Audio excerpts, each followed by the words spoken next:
Om Shri Sainath, Shri Sai Satcharitra Chapter 7. In this chapter, we will read about wonderful incarnation of Sai Baba, behavior of Sai Baba, his yogic practices, his all-pervasiveness and mercy, leper devotee service, Master Khapar race plague case, and going to Pandharpur. Wonderful incarnation. Sai Baba knew all yogic practices. He was well versed in the 6 processes including dhoti, stomach cleaning by a moistened piece of linen 3 inch in breadth and 22.5 inch in length. Khand Yoga, separating his limbs and joining them again, and Samadhi, etc. If you thought that he was a Hindu, he looked like a Yavan.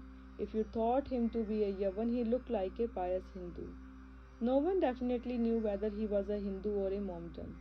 He celebrated the Hindu festival of Ram Navami with all due formalities and at the same time permitted the sandal procession of the Mohammedans. He encouraged wrestling bouts in this festival. When the Gokul Ashtami came, he got the Gopal Kala ceremony duly performed, and on Eid festivals he allowed the Mohammedans to say their prayers in his masjid. Once during a Muharram festival, some Mohammedans proposed to construct a tazia or taboot in the masjid, keep it there for some days, and afterwards take it in procession through village. Sai Baba allowed the keeping of the taboot for 4 days, and on the 5th day got it removed from the masjid without the least compunction.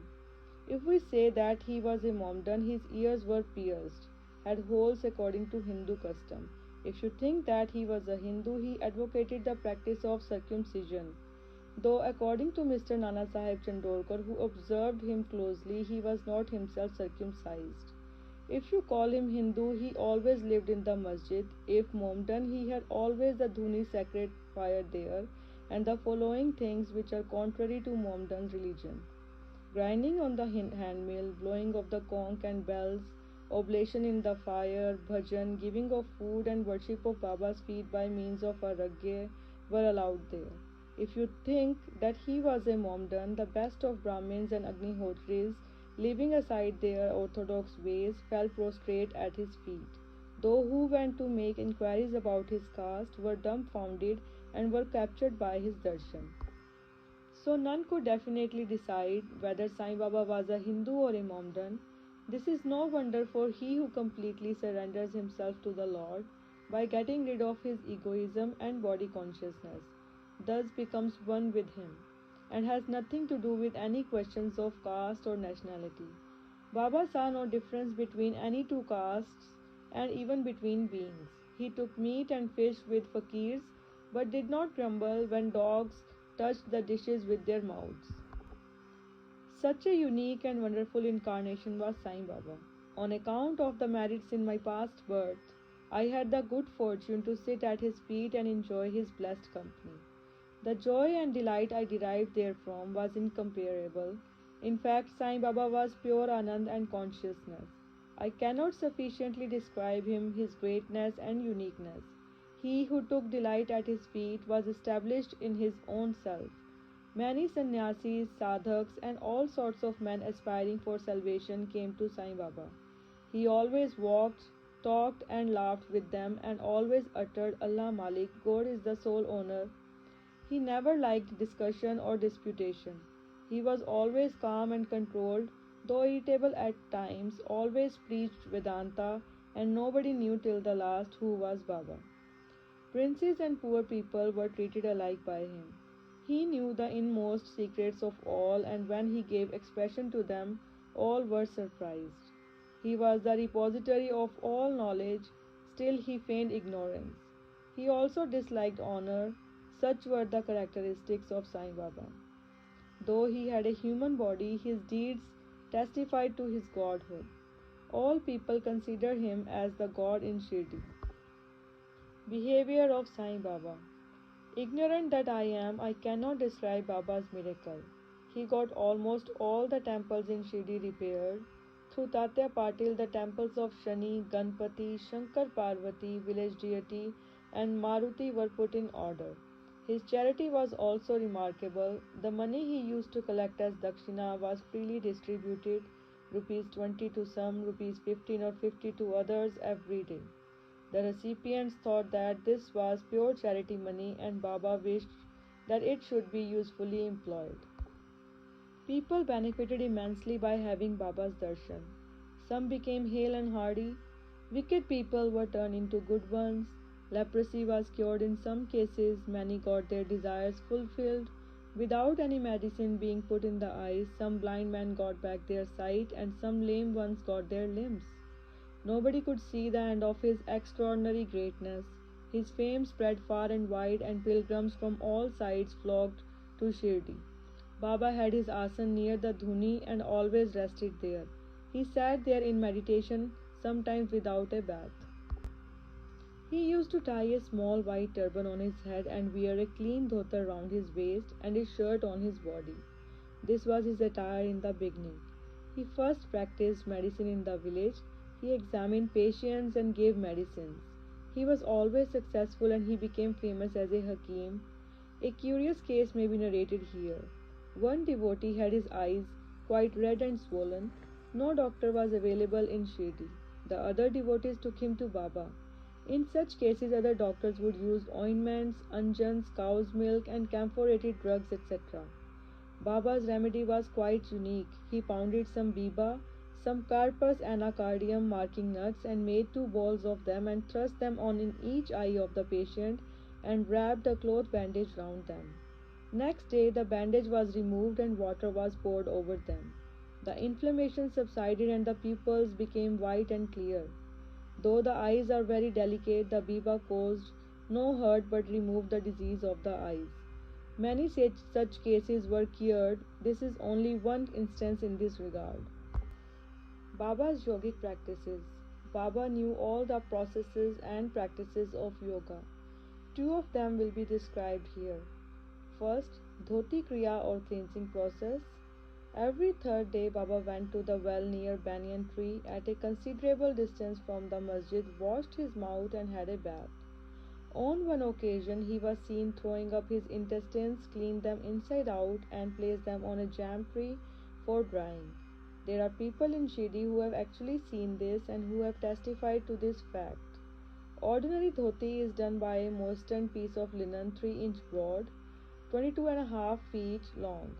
This piece is gulped down the throat and allowed to remain in the stomach for about half an hour for being reacted there and then taken out. But Baba's dhoti was quite unique and extraordinary. Second, Khand Yoga. In this practice, Baba extracted the limbs from his body and left them separately at different places in the masjid. Once a gentleman went to the masjid and saw the limbs of Baba lying in separate places. He was terrified. He first thought of running to the village officers and informing them of Baba being hacked to pieces and murdered. He thought that perhaps he would be held responsible as he was the first informant and knew something of the affair. So he kept silent. But next day when he went to the masjid, he was very much surprised to see Baba hale and hearty as before. He thought that what he had seen the previous day was only a dream. Baba practiced yoga since his infancy and nobody knew or guessed the proficiency he had attained in it. He charged no fees for his cures, became renowned and famous by virtue of his merits, gave health to many a poor and suffering person. This famous doctor of doctors cared not for his interests but always worked for the good and welfare of others, himself suffering unbearable and terrible pain many a time in the process. One such instance I will relate now, which will show the all-pervasive and the most merciful character of Sai Baba. Baba's all-pervasiveness and mercy. In the year 1910, Baba was sitting near the dhuni on Diwali and warming himself. He was putting firewood into the dhuni, which was burning brightly. A little later, instead of pushing logs of wood, Baba pushed his arm into the dhuni. His arm was scorched and burnt. This was noticed by the errand boy Madhav and also by Madhavrao Deshpande. They at once ran to Baba and Madhavrao clasped Baba by his waist from behind and dragged him forcibly backward and asked, Deva, why you done this? Then Baba came to his senses and replied, the wife of a blacksmith at some distant place was working the bellows of a furnace. Her husband called her, forgetting that her child was on her lap. She got up hastily and the child slipped into the furnace. I immediately thrust my hand into the furnace and saved the child. I do not mind my arm being burnt, but I am glad that the life of the child is saved. Leaper Devotees Service. On hearing the news of Baba's hand being burnt from Shama Madhavrao Deshpande, Mr. Nanasaheb Chandorkar, accompanied by the famous Dr. Parmanand of Mumbai with his medical outfit consisting of ointments, lint, and bandages, etc., rushed to Shirdi and requested Baba to allow Dr. Parmanand to examine the arm and dress the wound caused by the burn. This was refused. Ever since the burnt arm was dressed by Bhagoji Shinde, a leper devotee. His treatment consisted in massaging the burnt part with ghee and then placing a leaf over it and bandaging it tightly.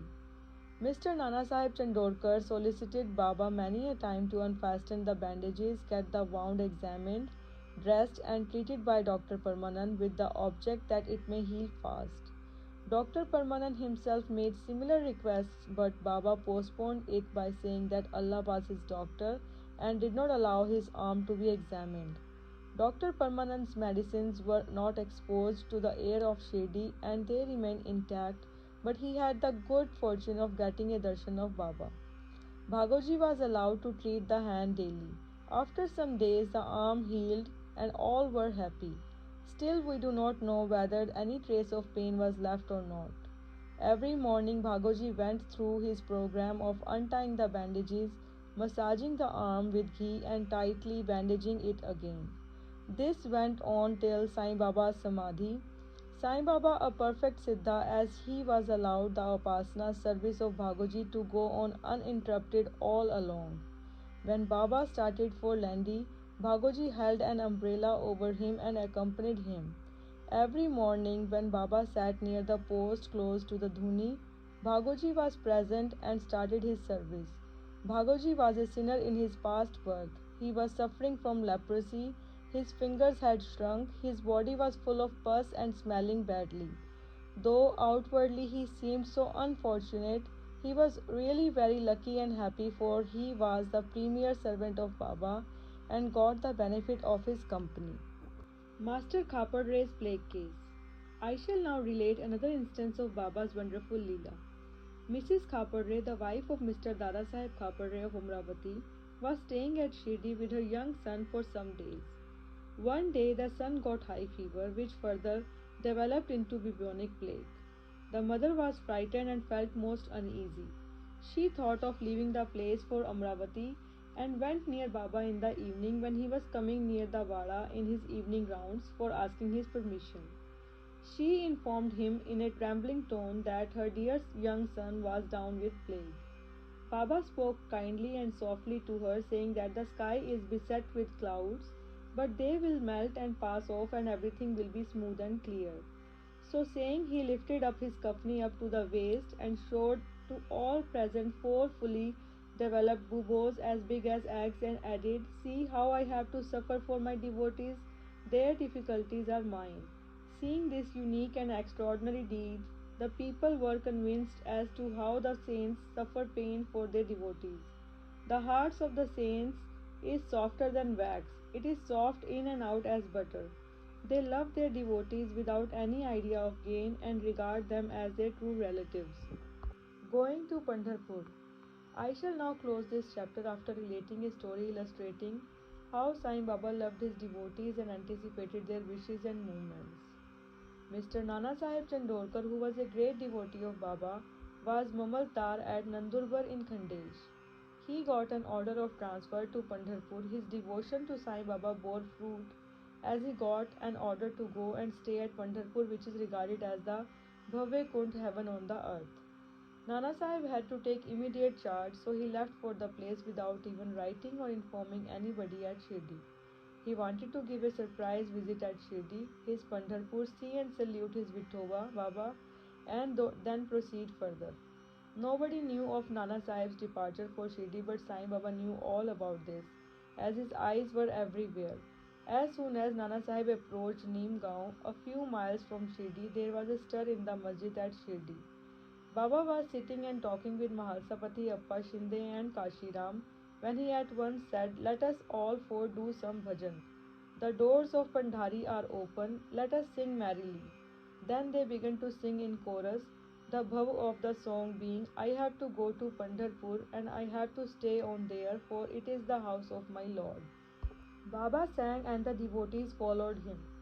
After a short while, Nana Sahib came there with his family, prostrated before Baba, and requested him to accompany them to Pandharpur and stay with them there. This solicitation was not necessary, as the devotees told Nana Sahib that Baba was already in the mood of going to Pandharpur and staying there. Hearing this, Nana Sahib was moved and fell at Baba's feet. Then, after getting Baba's permission, Udi, and blessings, Nana Sahib left for Pandharpur. There is no end to Baba's stories, but let me now stop here, reserving for the next chapter other topics, such as importance of human life, Baba's living on alms, Baijabai's service, and other stories. Bow to Shri Sai, peace be to all. Om Sai Ram.